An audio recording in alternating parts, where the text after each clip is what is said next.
Bien-aimés frères et sœurs, vous connaîtrez la vérité et la vérité vous affranchira. Ça, c'est pas moi qui le dis, c'est la Bible qui le dit. Mais moi, je vous dis mieux.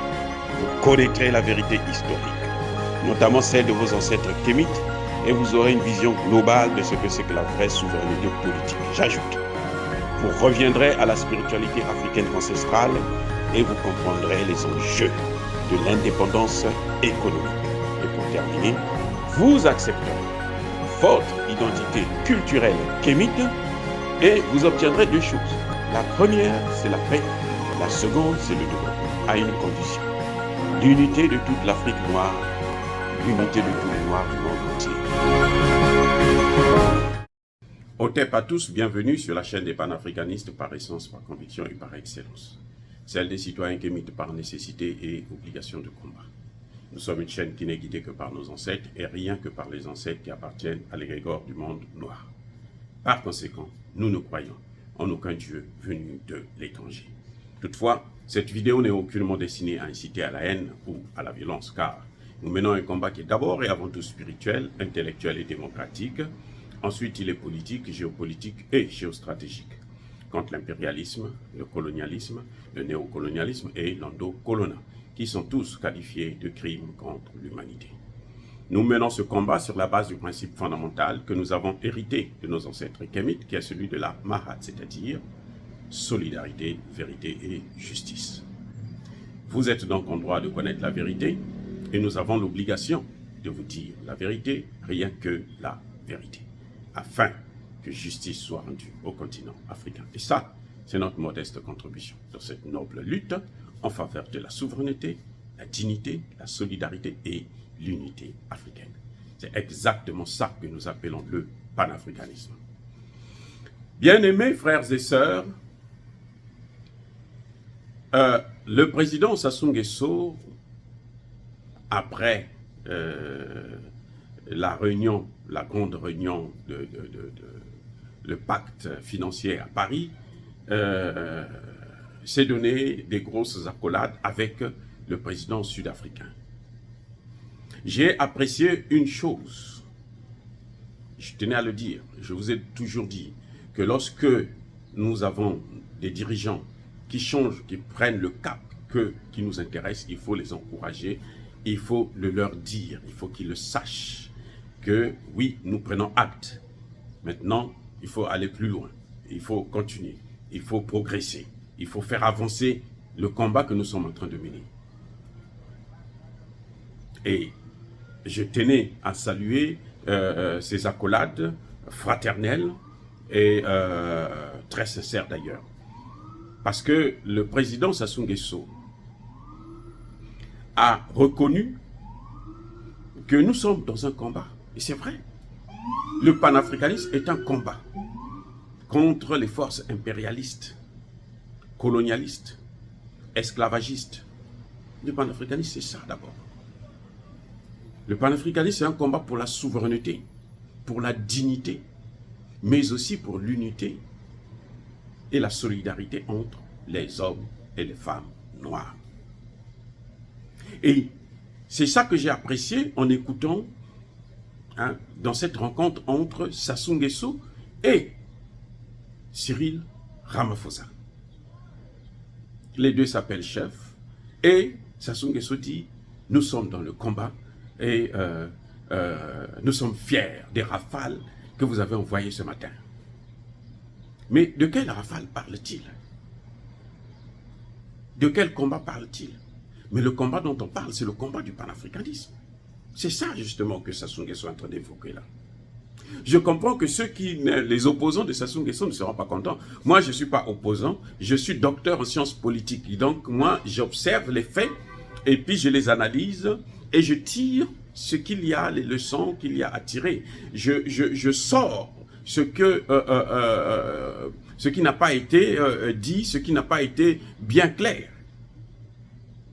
Je veux vous montrer la différence, pourquoi Sassou Nguesso parle de rafale.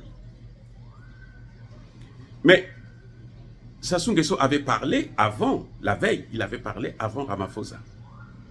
Sassou Nguesso a présenté un plan de paix, un plan de transition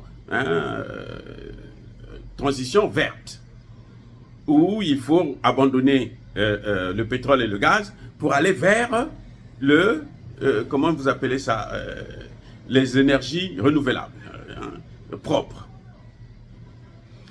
Et il avait posé sur la table le barrage d'Inga. Il dit, si on fait ce barrage d'Inga, voilà, voici les avantages. 70 000 kilowatts. Ça peut électrifier au moins 15 pays en même temps. Et on va utiliser moins d'énergie fossile en contrepartie.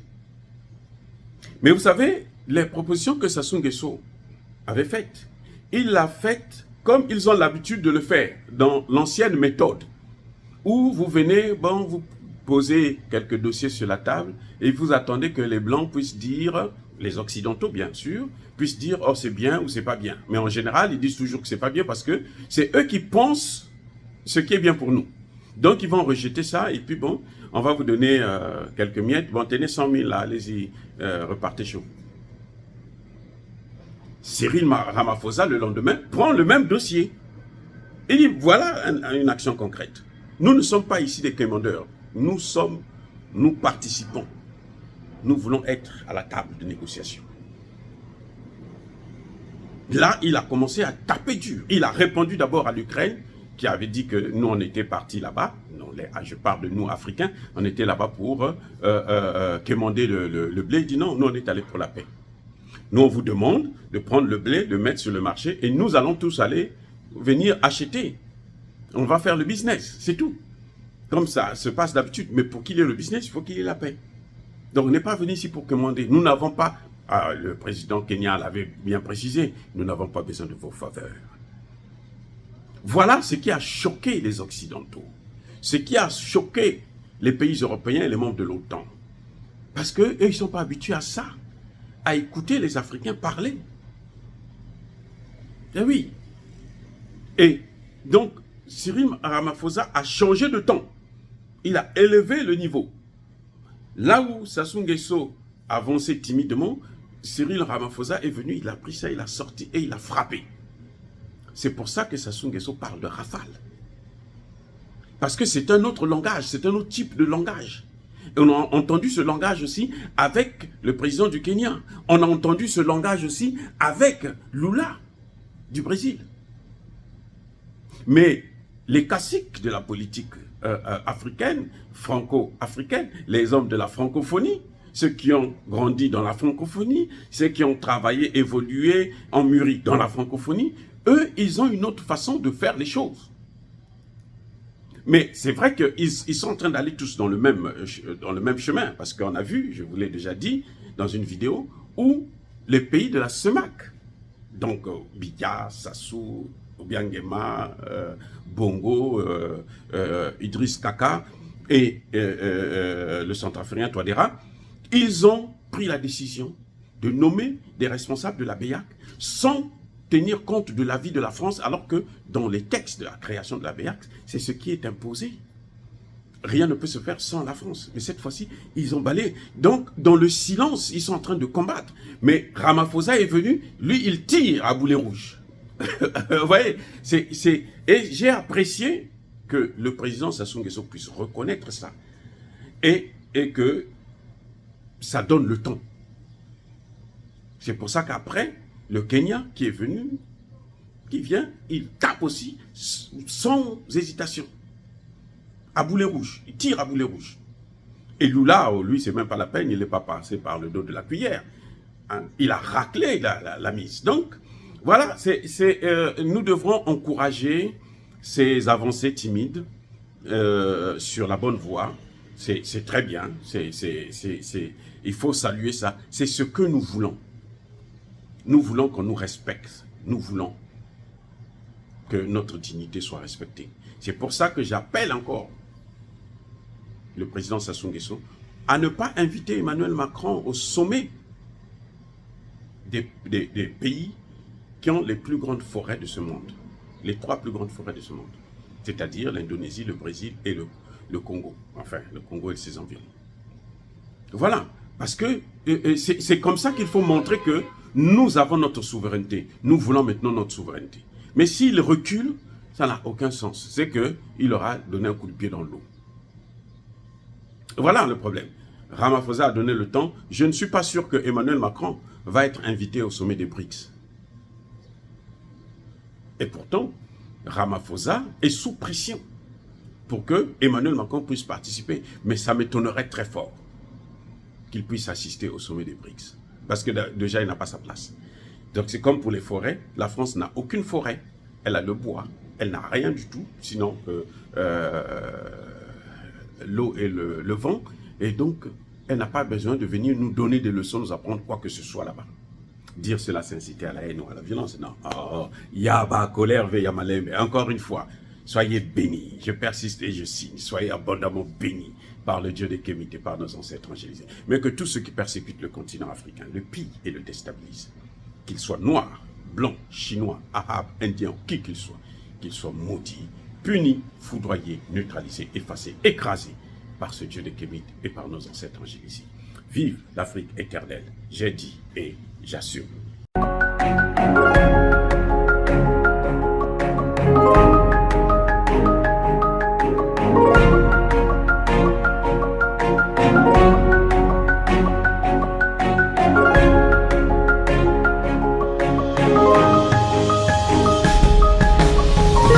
Eux, ils marchent par la foi et non par la vue.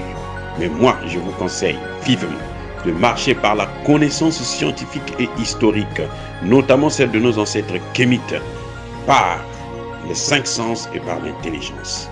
Abou Abia.